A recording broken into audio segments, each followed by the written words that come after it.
Hello students. तो हमारा आज का चैप्टर हम शुरू कर रहे हैं पॉलीमर्स। ये एक बहुत बड़ा टॉपिक नहीं है, छोटा टॉपिक है, but exam point of view से आपका काफ़ी इंपॉर्टेंट है। आपका अब मान लीजिए जिसमें आपका जेई मेन, एडवांस और नीट के अंदर आपको कम से कम एक क्वेश्चन मिलना होता है। यहाँ पर क्वेश्चन मिलता है most commonly matching type question, कि आपको दे देंगे एक कॉलम में डिफरेंट पॉलीमर और एक में देंगे आपको मोनोमर्स। उसमें क्या क्या आपका पॉलीमर मोनोमर से मैच करते हैं, आपको वो मैच करना का क्वेश्चन एग्जाम में मिलता है कॉमनली इस टॉपिक या चैप्टर में।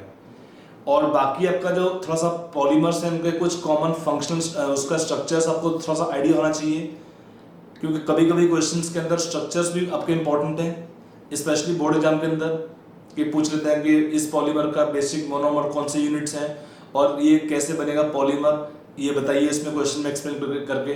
तो वहाँ पर आपको रिएक्शन भी लिखनी पड़ सकती है और थोड़ा आइडिया होने से आपके लिए और बेटर होगा, क्योंकि क्वेश्चन पूछता है कि बार class of the polymers, like एक आपका आता है लाइक कोपॉलीमर, होमोपॉलीमर, फिर आपका आता है पॉलीइंस, पॉलीडाइइंस, या पूछते हैं आपके पॉलीअमाइड्स, पॉलीएस्टर्स, या आपके डिफरेंट आपके रेजिन्स, उसमें आपका फिनाइल, फिनॉल, फॉर्मेल्डिहाइड रेजिन आपका इंपॉर्टेंट है। एक आता है मेलामाइन, फॉर्मेल्डिहाइड रेजिन्स है, ये काफ़ी इंपॉर्टेंट स्ट्रक्चर्स हैं।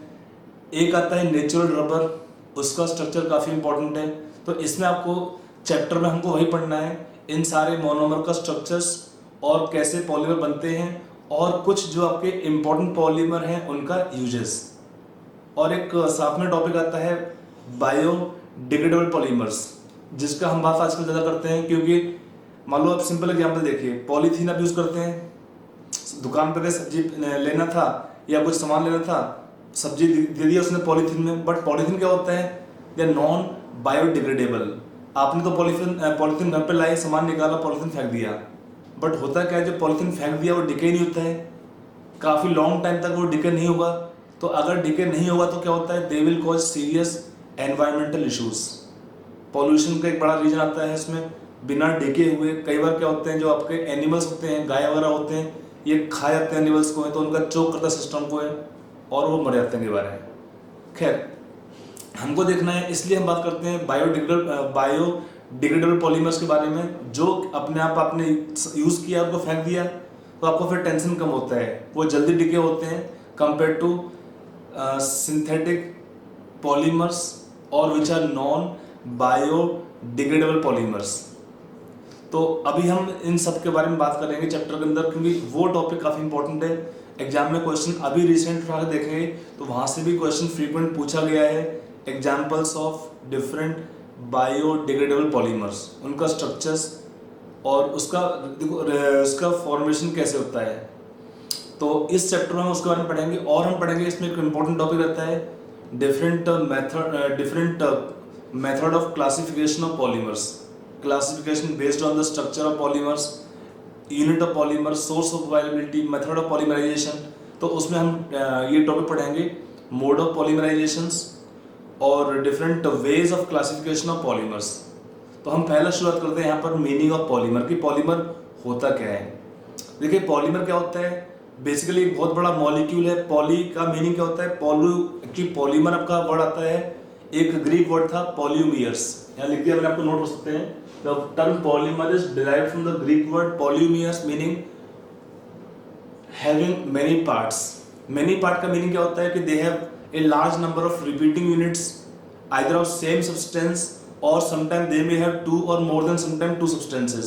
उनका mixture होता है, repeat होते हैं बार बार एक proper manner में, and then they can form polymer. इसका definition क्या है polymers का, आपका definition लिखा हुआ है, polymer is a macromolecule having high molecular mass and formed by repeated units of several simple molecules which are called monomers। अगर आपका डेफिनेशन लिखना है तो उस पर डेफिनेशन हो गया। अब यहाँ पर होता क्या है कि the process of linking the repeated units is called as polymerization। ये प्रोसेस होता है कि रिपीट कैसे आपको डिफरेंट यूनिट रिपीट करेंगे और कैसे लिंक करते हैं, that process is called polymerization process. अब यहाँ पर क्या है, the repeating units in a polymer are linked by covalent bonds like polythene, polyvinyl chloride, polymethyl methacrylate। इसका नाम है polymethyl methacrylate। अगर मैं आपको स्ट्रक्चर दिखाता हूँ, आप स्ट्रक्चर यहाँ देख सकते हैं कंपाउंड्स का। जैसे हमारे पास है पॉलीथीन। पॉलीथीन में क्या होता है, पॉली मीन्स में इथीन, दो पार्ट में पॉलीथीन, तो इथीन का ही आपका पॉलीमर होगा। इथीन के अंदर क्या होता है, एक large number of ethene molecules when they combine तो they will form polymer polyethene. ये हुआ पॉलीथीन का स्ट्रक्चर। पॉलीविनाइल क्लोराइड, ये होता है कंपाउंड विनाइल क्लोराइड। जब ये बनेगा पॉलीमर तो क्या बनता है CH2CH, ये आपका बनेगा पॉलीमर पॉलीविनाइल क्लोराइड PVC। एक होता है methyl methyl means CH2 double bond CH3 COOCH3, ये हमारा कंपाउंड है मिथाइल मिथाइल मिथाइल एस्टर है, कॉमन नेम इसका है मिथाइल मिथएक्राइलेट। अब जब ये होगा पॉलीमर से क्या बनता है, शिफ्टिंग ऑफ पाई बॉन्ड। देखो होता क्या है शिफ्टिंग ऑफ पाई बॉन्ड, अगर मैं आपको Cl को लिखता हूँ ऊपर साइड में तो यहाँ पे एक बॉन्ड बनेगा और एक बॉन्ड बनेगा बैक साइड से, तो ऐसे करके जुड़ते रहते हैं। यहाँ भी सेम कहानी होगी, यहाँ पे शिफ्टिंग हुआ पाई बॉन्ड का तो यहाँ पर आपको प्लस चार्ज और यहाँ पे माइनस चार्ज, वो अटैक करेगा नेक्स्ट में या रेडिकल बनेंगे, तो वैसे कर सकते हैं रिएक्शंस हैं। तो हम फिलहाल उस बार बात आगे करेंगे, हम देखते हैं स्ट्रक्चर वाइज।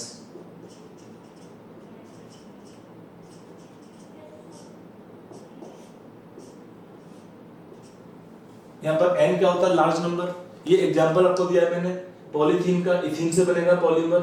ये होता है कंपाउंड का कॉमन नेम है विनाइल क्लोराइड, इससे आपको बनेगा polymer polyvinyl chloride. n is large number.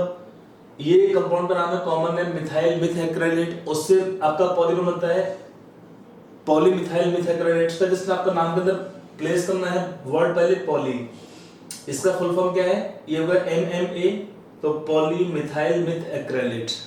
तो कैसे जुड़ते हैं ये कंपाउंड से, कोवलेंट बॉन्ड से जुड़ेंगे अदर मोनोमर यूनिट से। तो एग्जांपल थे पॉलीथीन पॉलीविनाइल क्लोराइड पॉलीमिथाइल मिथाइक्राइलेट के एग्जांपल्स था। अब इसमें कुछ टर्म आपके इन्वॉल्व होती हैं, और टर्म क्या क्या है, एक टर्म आता है मोनोमर। ऑलरेडी हमने कहा था कि पॉलीमर बनते कैसे हैं, बाय रिपीटिंग यूनिट्स। तो जो उसका बेसिक यूनिट होते हैं उन्हें हम बोलते हैं monomers. The simple molecules which combine to form polymer are called monomers. और क्या होता है, these are the building blocks of the polymers. They should have at least 2 bonding sites, कम से कम 2 आपका बॉन्डिंग साइड चाहिए होता है। और ये कहाँ से आएगा bonding sides, the compound can have either double bond, जैसे एग्जांपल देखो यहाँ पे डबल बॉन्ड है, यहाँ पे डबल बॉन्ड है। Compound can also have triple bonds, वो भी आपका पॉलीमर हो सकते हैं। और क्या है, the compound can have functional group like COOH group, OH group, NH2 group. ये आप आगे पढ़ेंगे स्ट्रक्चर वाइज, देखेंगे कैसे कैसे आपको यूज होते हैं। अगर ये तो आपको दिखा दे डॉट बॉन्ड के अंदर, अगर मान लो कंपाउंड में होता है COOH ग्रुप, OH ग्रुप या NH2 ग्रुप,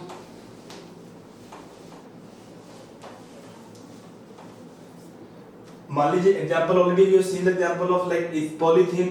अल्काइन का भी सिमिलर होता है पॉली, अगर आपका ग्रुप है फंक्शनल ग्रुप लाइक COOH, तो यहाँ पर एग्जांपल लिखते हैं हम COOH का CH2 ये कंपाउंड का कॉमन नेम होता है क्या, एडिपिक एसिड। एडिपिक एसिड एक कंबाइन करेगा आपका कंपाउंड से लाइक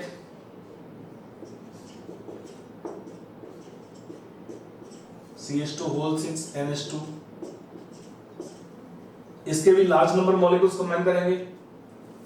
अगर तो मैं n मोल्स तो मैं लिखता नहीं, अंडरस्टूड होगा इसमें कि यहाँ पर क्या होता है, रिएक्शन ऑफ अमाइड फॉर्मेशन। यहाँ पे NH2 ग्रुप होगा, NH2 will attack as nucleophile in COOH group. यहाँ पर भी सेम कहानी है, यहाँ से H का लॉस होगा नेट रिएक्शन में, यहाँ से OH का लॉस होगा। तो इस कंपाउंड में क्या लिखा है, इसमें एक कंपाउंड प्लस 2 हमारे पास है फंक्शनल ग्रुप में लिखा ना, कम से कम आपको होना चाहिए इसमें डबल बॉन्ड होना चाहिए। They can have also have triple bonds और they can have function group like COOH, OH group, NH2 group। ये कंपाउंड आपका नाम होता है इसका हेक्सामिथाइलिन डायमीन, हेक्सामिथाइलिन डायमीन और हेक्सेन 1,6 डायमीन। अगर दोनों जब कंबाइन करते हैं तो क्या होगा, लॉस ऑफ वाटर मॉलिक्यूल्स। तो क्या आपका बनेगा प्रोडक्ट में COCH2 CO, यहाँ पे NH CH2 NH। तो ऐसे आपका पॉलीमर बनेगा, इस टाइप का जॉइंट बॉन्ड हो गए। ये एग्जाम्पल होता है, इसका नाम होता है नायलॉन 66। इसका 66 का मीनिंग क्या आता है कि इसमें दो डिफरेंट मोनोमर हैं, एक का नाम है एडिपिक एसिड, एक का नाम है हेक्सामिथाइलिन डायमीन। दोनों मोनोमर के पास कितने एटम कार्बन के हैं? 6 एटम कार्बन के हैं। इसमें भी 6 कार्बन एटम है, यहाँ पर भी 6 कार्बन एटम्स हैं। अगर दोनों के पास 6 कार्बन एटम पर ईच होंगे तो ये हमारा बनेगा पॉलीमर नायलॉन 66। ये एग्जांपल था पॉलीअमाइड सीरीज का। पॉलीअमाइड, अमाइड का मीनिंग क्या है? They have many amide linkages, CONH linkages in the polymerization process. तो ये एग्जांपल दिया। तो ये इसका होता है मीनिंग मोनोमर्स का, कि मोनोमर में क्या होना चाहिए? कम से कम there should be bifunctional group, मतलब अल्कीन अल्काइंस, और they can have COOH group, OH group, NCO group, NH2 group, मतलब जो रिएक्शन कर सकते हैं और आगे पॉलीमराइजेशन रिएक्शन को हेल्प करते रहेंगे, और जो ज्वाइनिंग एबिलिटी होना चाहिए दोनों साइड से, उनको हम बोलते हैं मोनोमर्स। अगला टर्म का फंक्शनैलिटी। ये क्या होता है? The total number of bonding sites और फंक्शनल ग्रुप्स इन मोनोमर। ऐसा कोई इथीन दिया है, अभी ऑलरेडी लिखा था, ethene, methyl methylacrylate, polyvinyl chloride, adipic acid, hexamethylene diamine. ये एग्जांपल किसके हैं? These are the examples of bifunctional monomers. इसमें दो फंक्शनल ग्रुप होते हैं जिसके थ्रू अटैचमेंट होता है और मोनोमर यूनिट से। फिनॉल होता है ट्राइफंक्शनल। फिनॉल में क्या होता है? ऑर्थो-मेटा पैरा पोजीशन पर रिएक्शन करेगा। OH ग्रुप क्या होता है फिनॉल के अंदर? हाई रिएक्टिविटी ग्रुप होता है, इलेक्ट्रॉन नीचे होगा, ऑर्थो-मेटा पैरा पोजीशंस। उस ऑर्थो-मेटा पैरा पोजीशन की हेल्प से ये जुड़ते रहेंगे अगले मोनोमर यूनिट से। तो ऑर्थो क्या है? फिनॉल। एसिटाइलग्लिसरॉल, वो भी होगा ट्राइफंक्शनल। Phenol is ट्राइफंक्शनल। अगला टर्म है polymerization, the process of linking with the monomer unit is called polymerization process. तो उसमें आपका ऐसे एग्जांपल लिखा था हमने पॉलीविनाइल क्लोराइड का। वहां पे क्या था? देखो, जब आपका रिएक्शन होता है पॉलीमराइजेशन का तो दो टाइप का होता है, आप आगे पढ़ेंगे। एक होता है एडिशन पॉलीमराइजेशन, जब कंपाउंड के पास एल्कीन या अल्काइन बॉन्ड होते हैं और वो ऐसे जुड़ते हैं कि किसी और मॉलिक्यूल का एलिमिनेशन नहीं होता है, सिंपल एडिशन रिएक्शंस। कि आपका मान लो इथीन था, वी टेकन इथीन के लिए हमने n मोल्स तो बना पॉलीथीन।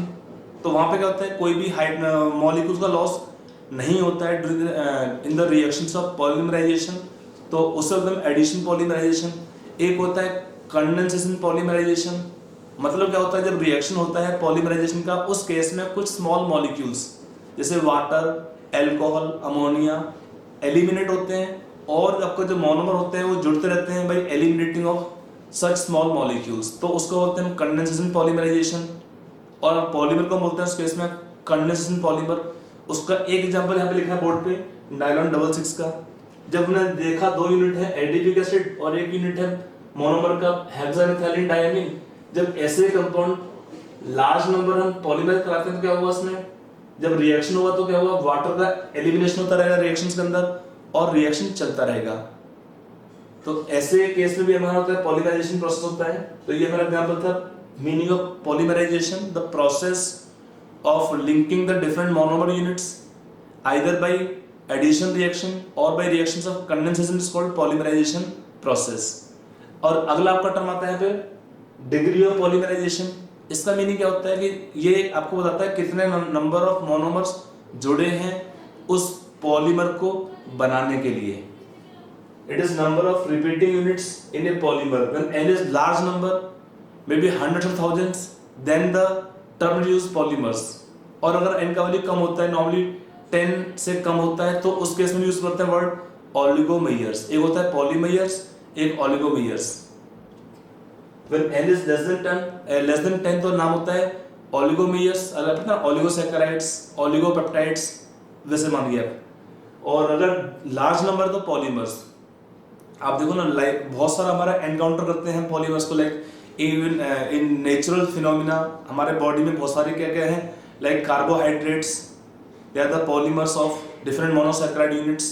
फिर आपका आता है प्रोटीन्स जो हमारे बॉडी के अंदर होता है और काफ़ी सारे एनिमल्स में होता है, उसका क्या होता है polymer, they are polymers of alpha amino acids. और फिर आपका आता है न्यूक्लिक एसिड्स, वो होंगे पॉलीमर ऑफ डीएनए। मीन्स आपका जो है ना डीएनए और आरएनए क्या है? पॉलीमर्स होते हैं। पॉलीन्यूक्लियोटाइड्स, उन्हें हम बोलते हैं न्यूक्लिक एसिड्स। बहुत सारे आपके और भी पॉलीमर्स होते हैं नेचुरल और बहुत सारे आपका ये आपका हो गया, इसमें थे आपका स्टार्च भी एग्जाम्पल था, कार्बोहाइड्रेट एग्जाम्पल होता है।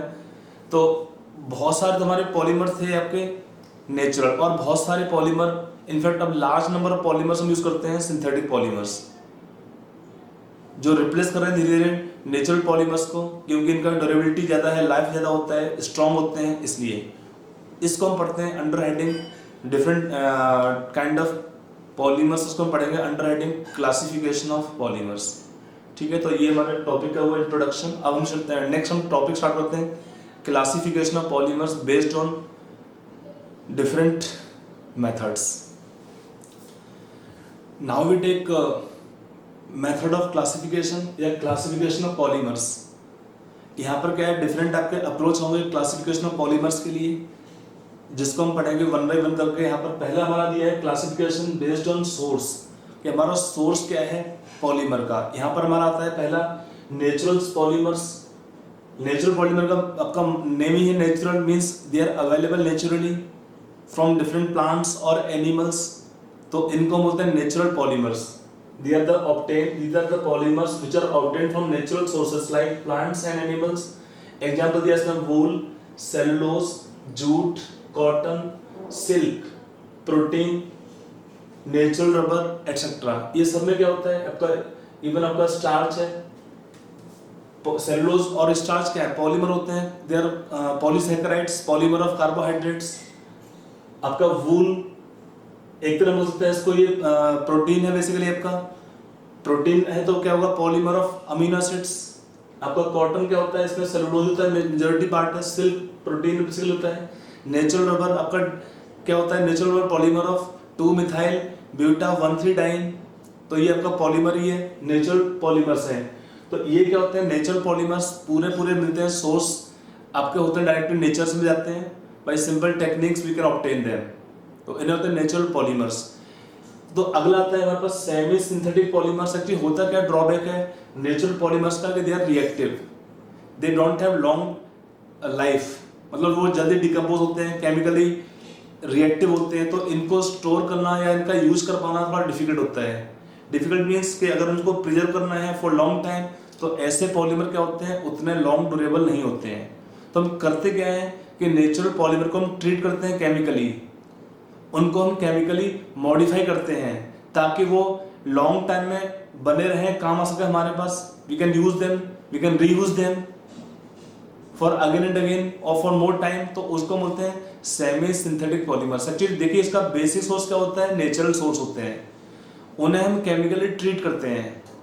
By chemical treatment they are made more stronger, strong भी होंगे, मोर ड्यूरेबल और better, they will have better application, तो उसको होते हैं सेमी सिंथेटिक पॉलीमर्स। एग्जांपल दिया है यहाँ पर, is the polymers obtained from polymers, ठीक है, polymers obtained from natural sources are chemically modified, means by chemical treatment। अब देखो नेचुरल रबर क्या होता है, उतना स्ट्रॉन्ग नहीं होता है, तो उसको हम क्या करते हैं, ट्रीट करते हैं सल्फर से। मोल्टन आपका रबर होगा, उसमें सल्फर डालते हैं, मोल्टन सल्फर डालते हैं, तो सल्फर फ्रॉम क्रॉस लिंक, तो क्या होता है, रबर बनता है, उसको कहते हैं वल्कनाइज्ड रबर। ये स्ट्रॉन्ग होता है नेचुरल रबर से और ज्यादा ड्यूरेबल रहता है कंपेयर टू नेचुरल रबर, तो that is called vulcanised rubber. कि जो हमारा नेचुरल रबर होता है उसको हम ट्रीट करते हैं सल्फर से। यहाँ पे ध्यान रखना, नाम होता है सल्फर। क्वेश्चन काफी कॉमन पूछता है कि in vulcanization of rubber which element is taken, sulphur is taken. Molten sulphur को हम डालते हैं मोल्टन आपका रबर के अंदर, तो सल्फर फ्रॉम क्रॉस लिंक, तो that is called vulcanised rubber. अगला है सेलुलोज नाइट्रेट, सेलुलोज एसीटेट। ये भी क्या आपका जो सेलुलोज से मिलता है वो है सेलुलोज क्या आपका नेचुरल होता है, इसको हम ट्रीट करते हैं केमिकली, तो जो कंपाउंड बनते हैं ये नाइट्रेट और acetate, they are more stronger and more durable. ये हमारा है मेन एप्लीकेशन इसका सेमी सिंथेटिक पॉलीमर्स में। अगला हमारे पास आता है सिंथेटिक पॉलीमर्स। अब ये क्या होता है, टोटली सिंथेसाइज्ड इन लैबोरेटरीज और in fact can take industries at big scale, तो इनको हम यूज करते हैं लार्ज स्केल में। Polymers which are synthesized chemically from different monomer units. Examples होता है प्लास्टिक्स है, सिंथेटिक फाइबर्स हैं, सिंथेटिक रबर हैं, ये एग्जांपल्स हैं। Example like polythene, polyethene, PE means poly, ethylene या पॉलीथीन। अगला है पीवीसी का मीनिंग क्या है, polyvinyl chloride, PMMA poly methyl myth acrylate, PTFE polytetrafluoroethene that is called Teflon, polytetrafluoroethene. Nylons आपका आएगा, नायलॉन्स में 3-4 टाइप के नायलॉन है, नायलॉन 6 एक आता है नायलॉन 610, नायलॉन 5 आता है। तो ये सब क्या होते हैं, नायलॉन्स के कैटेगरी आते हैं। ब्यूना एस आपका ये पॉलीमर है ब्यूटाडाइन का, स्टाइरिन साथ में सोडियम के प्रेजेंस में बनता है। ये सब आपको बताएंगे, सारे स्ट्रक्चर भी आने वाले हैं। तो they are called synthetic polymers, they are entirely synthesized chemically at large scale in industry, they are prepared. अगला है classification based on the nature of the repeating units. यहाँ पे 2 टाइप के आते हैं पॉलीमर्स हैं, मतलब हमारे मोनोमर में कौन से यूनिट होते हैं। तो यहाँ पे 2 टाइप का आता है, एक होता है होमोपॉलीमर, एक आता है कोपॉलीमर। होमो का पॉलीमर का मीनिंग क्या होता है कि इन पॉलीमर के अंदर जो हमारा रिपीटिंग यूनिट सेम होता है, हमेशा एक ही टाइप का मोनोमर यूनिट होगा, वो रिपीट होगा again and again form covalent bond और वो बनाएगा पॉलीमर, उसको हम बोलते हैं homopolymar. They consisting of only one kind of monomer units, homopolymer. And when they consist of 2 or more than 2 type of monomer units, then we can call them copolymers. कि एक आपका लिखा है पॉलीमर, पहले homopolymer क्या होते हैं, they have repeating units obtained, they have repeating units coming from only one type of monomer units. Example they are polyethylene, polypropylene, polyvinyl chloride, nylon 6, PTFE that is called Teflon। एक होता है copolymer, यहाँ पर क्या होता है, repeating units कहाँ से आते हैं, 2 या 2 से अधिक टाइप के होंगे मोनोमर यूनिट्स, जब वो कंबाइन करते हैं तो बनता है copolymer. Company formation copolymer, polymer में 2 टाइप के या ज्यादा टाइप के होंगे monomer units, then we call them copolymers. They have repeating units derived from 2 or more than 2 kind of monomer units। Example we have just taken some time back nylon 66, इसमें 2 unit थे, एक था एल्डिहिक acid का, एक था hexamethylene डाइअमीन का या hexane 1,6 डाइअमीन का। अगला है ब्यूना एस एग्जांपल्स में, ये होता है पॉलीमर ऑफ ब्यूटाडाइन और स्टाइरिन, सोडियम के प्रेजेंस में आता है। एक होता है पॉलीएस्टर्स, आप पढ़ेंगे इसमें डेक्रोन या टेरिलिन, एक होता है ग्लिप्टल, ये स्ट्रक्चर भी पढ़ाएंगे थोड़ी देर में। अगला आता है बेकेलाइट, ये होता है polymer of phenol and formaldehyde, एक आता है मेलामाइन HCHO फॉर्मेल्डिहाइड रेजेंस। तो वो क्या आते हैं कोपॉलीमर्स के, ठीक है। तो ये हमारा वो classification based on source and based on nature of repeating units. I will take next one. So हमारा नेक्स्ट आएगा यहाँ पर classification based on the structure of polymers. Based on structure of polymer यहाँ पे 3 टाइप का होंगे polymers. एक होता है लीनियर पॉलीमर्स, एक पाएगा इसमें ब्रांच चेन पॉलीमर, और एक पाएगा नेटवर्क पॉलीमर्स और क्रॉस लिंक पॉलीमर्स। ये डिपेंड करता है कि किस टाइप के ब्रांचेस होंगे या ब्रांचेस नहीं होंगे आपके पॉलीमर चेन के अंदर। तो पहला क्या है हमारे पास, in these polymer the molecules form long chains without any branch और क्रॉस लिंक। पूरा स्ट्रेट चेन रहता है without any branch, straight chain means open chain रहेगा पूरा। और क्या linear chains may have physical forces, like they may have in the chains van der Waals interaction forces, but no covalent bonds, no cross link। cross link कैसे बनता है, covalent bond से। तो कोई भी इसमें covalent bond नहीं होता है chains के बीच में across the chains। example दिया ethene polymerizes to yield linear chains of HDP। what is HDP? H for high, D for density, high definition polyethene, high density polyethene। आपका देगा पॉलीथीन होता है HDP। इसमें होता क्या है, आपको मतलब चेन दिया है, तो एक आपका चेन आपका हो जाएगा ऐसे, कोई आपका एक चेन, सेकंड चेन, आपका चेन चलता रहेगा। इसमें चेन के बीच में कोई भी इंटरेक्शंस कोवेलेंट इंटरेक्शन नहीं होते हैं। क्या होगा चेन के बीच में, चेन के बीच में क्या होंगे, ओनली फिजिकल फोर्सेस। इसका मीनिंग क्या होता है, चेन के बीच में केवल हो सकते हैं van der Waals interactive forces, but no covalent bond, no crossing, no branch. ये वो हमारा पहला example structure wise linear polymers. अगर द ब्रांच चेन पॉलीमर्स, यहाँ पर क्या होता है, these polymers they contain molecules having linear backbone with branches arising randomly from it. कोई इसका रूल नहीं कि यहाँ से ब्रांच निकलना है या इस ब्रांच में इतने कार्बन एटम हो, ऐसा कुछ रूल नहीं होता है। और क्या है, ये बनते कब है, it is form when bifunctional monomer is mixed and polymerize with a little amount of trifunctional monomers. Examples दिया है LDP low density, polyethylene, polymethyl methacrylate, polystyrene etc. Example दिए हैं। अगर हम इसको हम डायग्राम से शो करते हैं तो कैसे आपका डायग्राम शो कर सकते हैं इसके लिए?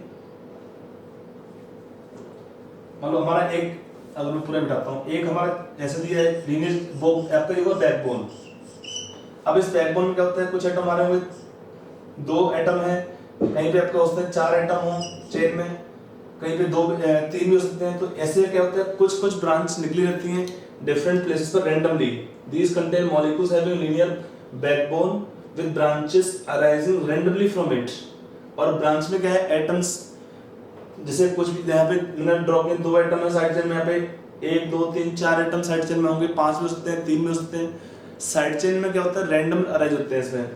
ये हमारा हुआ ब्रांच चेन पॉलीमर्स। ध्यान रखिएगा इसमें क्या होता है, आपका एक बनते हैं खाली बाई फंक्शनल मोनोमर यूनिट होंगे तब बनता है लीनियर चेन्स। इसमें क्या होता है, बाई फंक्शनल में कुछ डालते हैं अमाउंट ट्राई फंक्शनल मोनोमर का, तब हमारा होगा पॉलीमराइजेशन। तो ये स्टेप बनता है। और यहाँ क्या बनता है, when the monomers are having functionality 3 or more, they are formed when functionality of the monomer is 3 and above. They are linked by strong covalent bonds. Whenever multifunctional monomer is polymerized, it ultimately forms network polymer. जब भी हम ध्यान रखते हैं multifunctional का meaning क्या, when they have functionality more than 3, उस case में क्या बनता है, जब पॉलीमर बनाएंगे तो they ultimately form a network polymer और क्रॉस लिंक पॉलीमर। एग्जांपल बहुत कॉमन आपका है फिनॉल का, फिनॉल प्लस फॉर्मेल्डिहाइड, वो बनाते हैं पॉलीमर बेकेलाइट। काफी कॉमन एग्जांपल इस टाइप का दिया है। एग्जांपल है बेकेलाइट, यूरिया, फॉर्मेल्डिहाइड रेजिन, ये काफी कॉमन एग्जांपल्स हैं। मेलामाइन, फॉर्मेल्डिहाइड रेजिन्स, ये भी एग्जांपल आएंगे इसी टाइप के। यहाँ पर क्या होता है, अगर आपको ड्रॉ कर दिखाता हूँ क्रॉस लिंक पॉलीमर को, मतलब हमारा एक चेन ये है,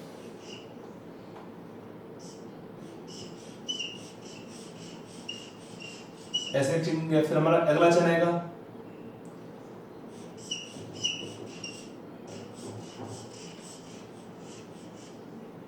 तो अब चेन को जोड़ते हैं कैसे, कोवलेंट बॉन्ड से।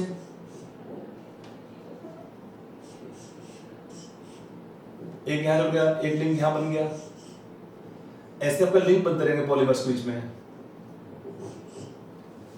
तो आपका अगर देखेंगे तो ये हमारा एक चेन था, एक सेकंड चेन होगा, और भी हमारा चेन आगे जुड़ा रहेगा डिफरेंट पॉइंट पर।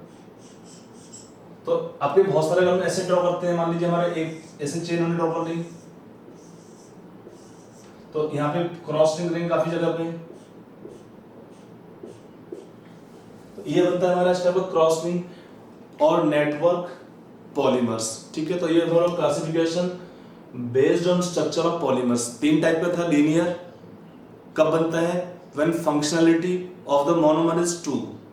एक था हमारा ब्रांच चेन पॉलीमर्स, यहाँ पर क्या होता है, branches are arising randomly from it, from the main linear backbone. ये कब बनता है, इसमें मेन हमारा होता है बाई फंक्शनल मोनोमर, इसमें कुछ अमाउंट होगा, ट्राई फंक्शनल को ऐड करते हैं तब बनता है इस टाइप का। और एक होता है हमारा क्रॉस लिंक नेट और नेटवर्क पॉलीमर्स, वो बनते हैं when functionality of the monomer is 3 और मोर देन 3, तो बनता है हमारा क्रॉस लिंक्ड और नेटवर्क पॉलीमर्स। ठीक है, अब आते हैं नेक्स्ट क्लासिफिकेशन पर। हमारा अगला यहाँ पर क्लासिफिकेशन आपका दिया है, नेक्स्ट वन इज नंबर 4 आपका लिखेंगे इसमें, classification based on mode of polymerization.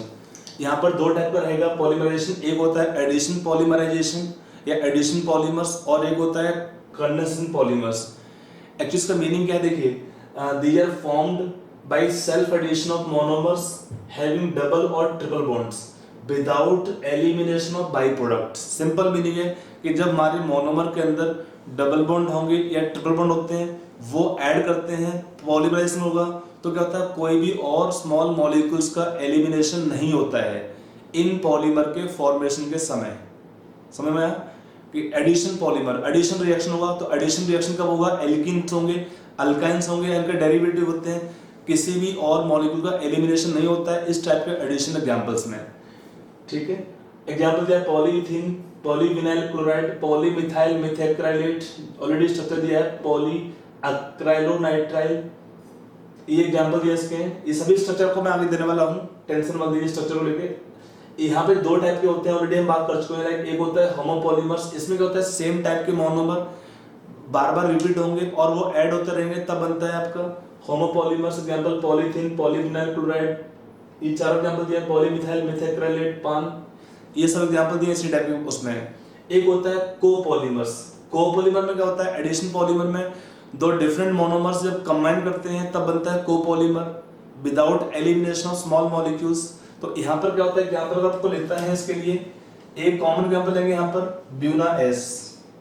यहाँ पर ब्यू होता है मीनिंग फॉर ब्यूटाडाइन, एक हमारा ये मोनोमर है ब्यूटाडाइन, इसका लेंगे एन मोल्स। एक होता है हमारा styrene, S for styrene, PH CH double bond CH2, इसको बोलेंगे स्टाइरिन, इसको ऐसे लिखिए CH2 double bond CH PH। अब जब ये बनाएंगे पॉलीमर ऑन Na मीनिंग होता है सोडियम के प्रेजेंस में, तो ये आपको देगा polymer. If I draw structure wise shifting होगा पाई बॉन्ड पे, यहाँ पे जुड़ेगा इस कार्बन से, फिर ये आपका जुड़ेगा नेक्स्ट यूनिट ऑफ मोनोमर से, तो आपका स्ट्रक्चर बनेगा आपका CH2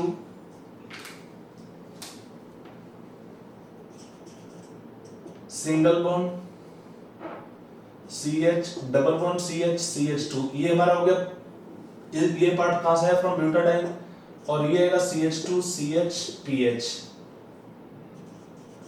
और फिर आगे आपका जुड़ेगा अगला इसी टाइप का चेन से N मोल्स। तो आपका N यहां भी लेंगे, इसका N मोल्स यहां भी लेंगे N मोल्स। तो यहां पे क्या था, एक पार्ट आपका आया ब्यूटाडाइन से, तो आपका नाम है ब्यू फॉर ब्यूटाडाइन। एक पार्ट आया स्टाइरिन से, S फॉर स्टाइरिन, तो ये होता है ब्यूटाडाइन स्टाइरिन रबर, इसको बोलते हैं SBR, styrene butadiene rubber SBR। Tyre बनाते हैं उसी रबर का। तो ये आपका है एग्जांपल ऑफ कोपॉलीमर। एडिशन के एग्जांपल दिया है यहाँ पर भी, देखो एडिशन का मीनिंग आपको आई होप क्लियर आपको हो गया होगा कि एडिशन रिएक्शंस कब होती हैं, जब एल्किन अल्काइंस होते हैं और किसी और मॉलिक्यूल का एलिमिनेशन नहीं होता है, लाइक वाटर का, अल्कोहल का, अमोनिया का, इनका एलिमिनेशन नहीं होता है, ऐसे हम रिएक्शन होते हैं एडिशन रिएक्शंस। एग्जांपल आपका हो गया ये वाले। यहाँ पे सिंपल तरीका है, पहचाना है कैसे, जब उसके अंदर आपका होता है डबल बॉन्ड होते हैं या they have only triple bonds, तब आपका बनेगा एडिशन पॉलीमर्स। एक होता है कंडेंसेशन पॉलीमर, इसका उल्टा कर लेंगे, these are formed by intermolecular condensation reaction by functional groups of the monomer units with continuous elimination of the byproducts, यहाँ पर क्या होता है, केमिकल रिएक्शन होता रहेगा और बाई प्रोडक्ट निकलते रहेंगे रिएक्शंस में से, like alcohol, water, ammonia etcetera बाहर निकलते रहेंगे रिएक्शंस के टाइम पर, तो उनको बोलते हैं कंडेंसेशन पॉलीमर्स। इसमें एग्जांपल दिया है नायलॉन 66, आपको ऑलरेडी एग्जांपल मैं दे चुका हूं बोर्ड पे। एक था टेरिडीन। टेरिडीन क्या होता है इसको देख लेते हैं। ये आपका एक, इसका नाम है टेरिडीन और Dacron. It is a polyester,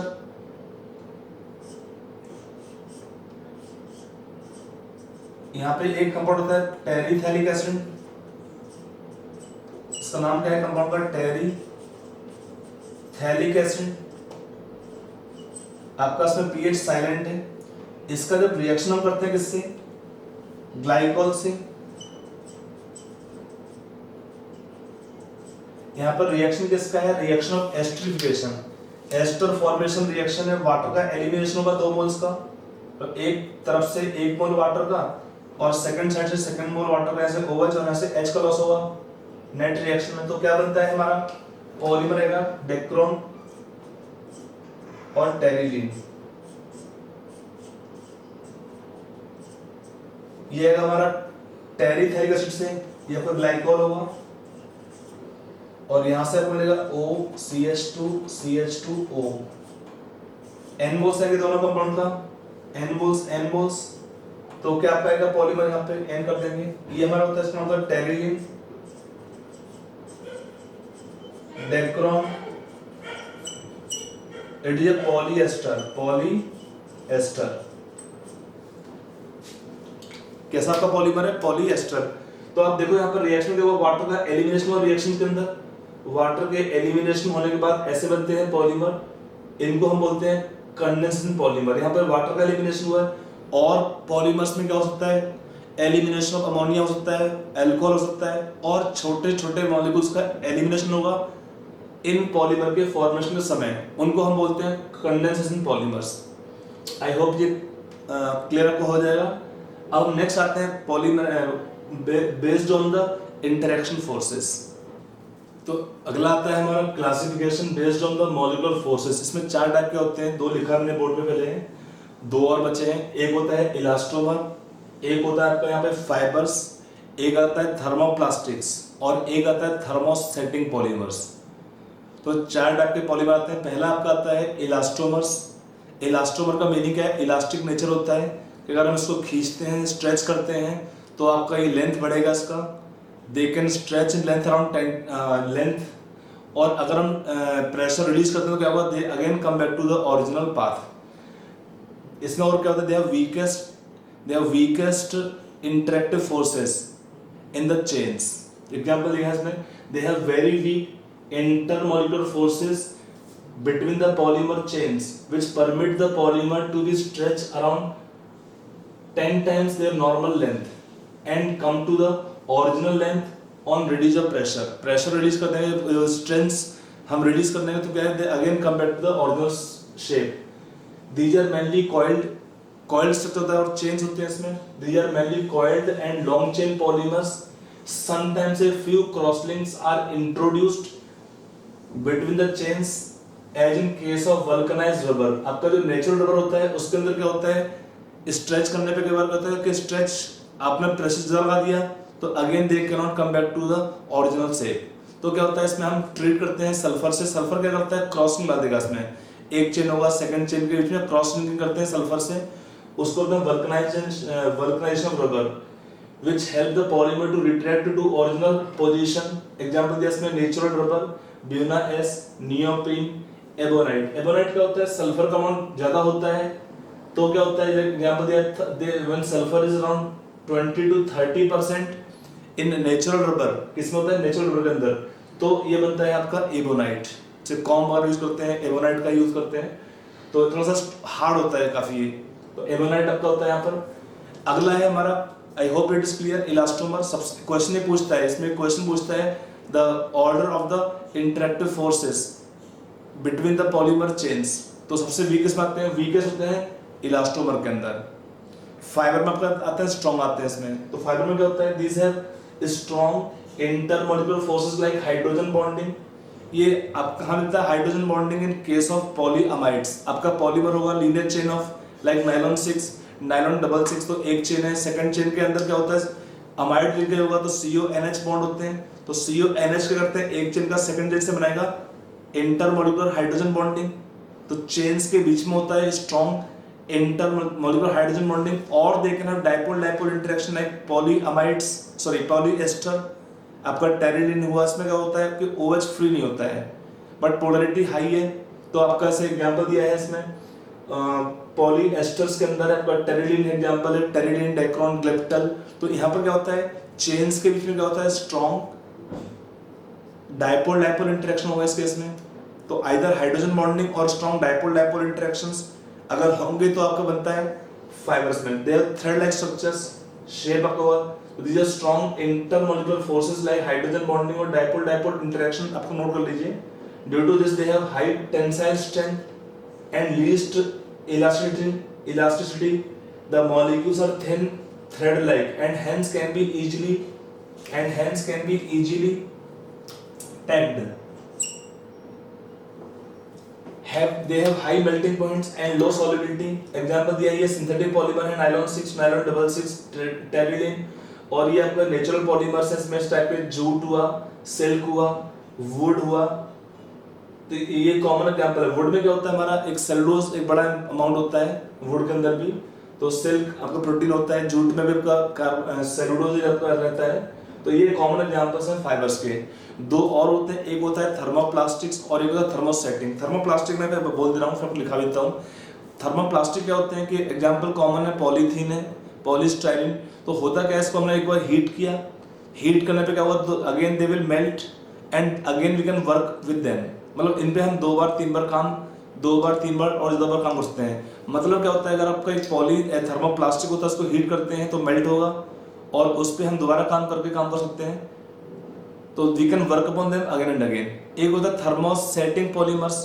उसमें क्या होता है कि उसके अंदर जब हम पॉलीमराइज करते हैं तो कुछ small molecules like water eliminate होता है इसमें। एक्चुअली एग्जाम में डिफरेंट पूछ लेता है थर्मोप्लास्टिक एंड थर्मोसेटिंग के अंदर। तो थर्मोसेटिंग में होता है कि बेसिकली थर्मोसेटिंग आपको होते हैं एक टाइप के कंडेंसेशन पॉलीमर होते हैं। उसमें क्या होता है, उन पर दोबारा काम करना पॉसिबल नहीं हो पाता है। तो थर्मोसेटिंग एक बार सेट हो गए। तो एनीवे आपका दोनों और ले लेते हैं और उसका डिफरेंस स्पेशली इंपॉर्टेंट है, तो इसको हम और देखते हैं। हमारे पे नेक्स्ट आता है इसमें बेस्ड ऑन मॉलिक्यूलर फोर्सेस में आता है थर्ड टाइप आता है थर्मोप्लास्टिक्स। थर्मोप्लास्टिक क्या होता है बेसिकली, दीज आर लीनियर और slightly branched long chain molecules capable of repeatedly softening on heating and hardening on cooling. I hope इसका मीनिंग आपको समझ में आया होगा कि आपको इसको हीट करेंगे तो मेल्ट हो जाते हैं और अगेन कूल करने पर हार्ड होते हैं। तो इसको हम कई बार we can work upon them repeatedly after this molten state we can work upon them for next time again heating. तो क्या होता है कि बार बार हीट करने पर ये लिक्विड फॉर्म में आते हैं और कूल करने पर वापस जो है हार्ड हो जाते हैं। तो इसलिए इसको हम बार बार यूज कर सकते हैं। इसमें ये पॉइंट आपका इंपॉर्टेंट है, intermolecular forces are intermediate between that of elastomers and fibres.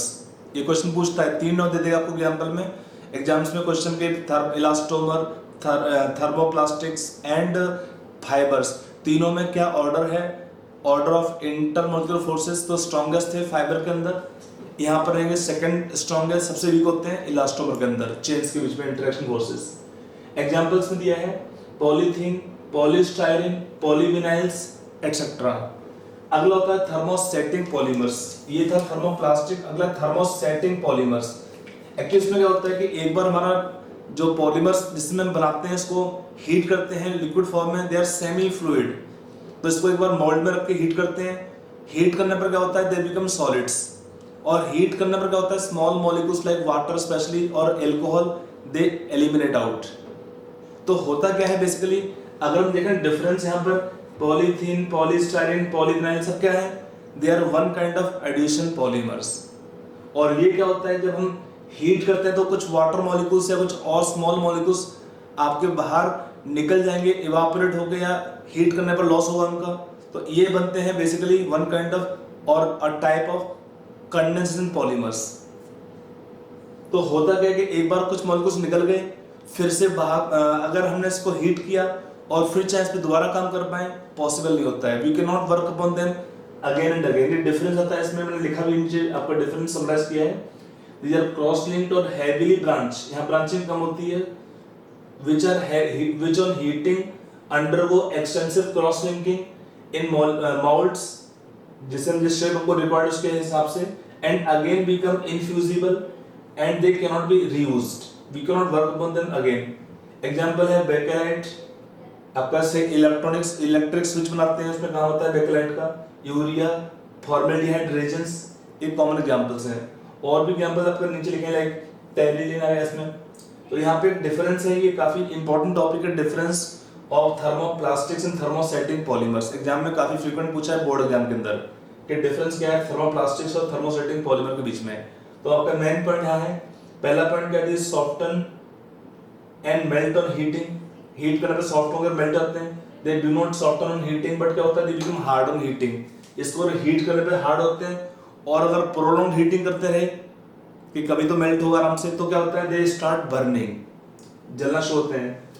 अगला they can be remoulded, recast and reshaped because addition polymer होते हैं। तो होता क्या है कि जब इसको हम दोबारा से मेल्ट करते हैं तो प्रॉपर्टीज में कोई फर्क पड़ता नहीं है, properties remain almost same on heating और कूलिंग, लिक्विड और solid phase, chemical nature wise. तो यहाँ पे क्या, दे can be remoulded, recast and reshaped उसी रीजन से। दे can not be remoulded and reshaped because कुछ मॉलिक्यूल्स ऑलरेडी बाहर जा चुके होते हैं। These are less brittle means अगर आप प्रेशर अप्लाई करते हैं तो ये टूटेगा नहीं, टेढ़ा होगा बट टूटेगा नहीं। और ये क्या होता है, मोर ब्रिटल, टूट जाएगा आराम से। And soluble in some organic solvents, ये क्या है, सब में तो नहीं but they are soluble in some of the organic solvent. ये क्या होते हैं, more brittle and insoluble in organic solvents. अगला आता है point, form by addition polymerization. Example देखो, स्ट्रक्चर देखो, उससे आपको आराम से याद आ जाएगा। और यहाँ पे क्या, form by condensation polymerization reactions, कि कुछ मॉलिक्यूल्स लाइक वाटर, अल्कोहल के मॉलिक्यूल्स एलिमिनेट होते हैं इस टाइप के पॉलीमराइजेशन में। और कहते हैं यूजुअली लीनियर स्ट्रक्चर, यहाँ पे शेप रहेगा लीनियर, यहाँ पे कहते हैं 3D cross linked structure. Example है पॉलीथाइलिन, पॉलीविनाइलिन, टेफ्लॉन। यहाँ पे एग्जांपल है बेकेलाइट, ऑलरेडी लिखा हुआ है, urea, formaldehyde resins, Terylene etcetera. तो ये हमारा एग्जांपल हुआ classification based on the molecular forces. अब हम नेक्स्ट लेंगे यहाँ पर मैकेनिज्म्स ऑफ पॉलीमराइजेशन रिएक्शंस और अगले टाइप के एग्जांपल्स में।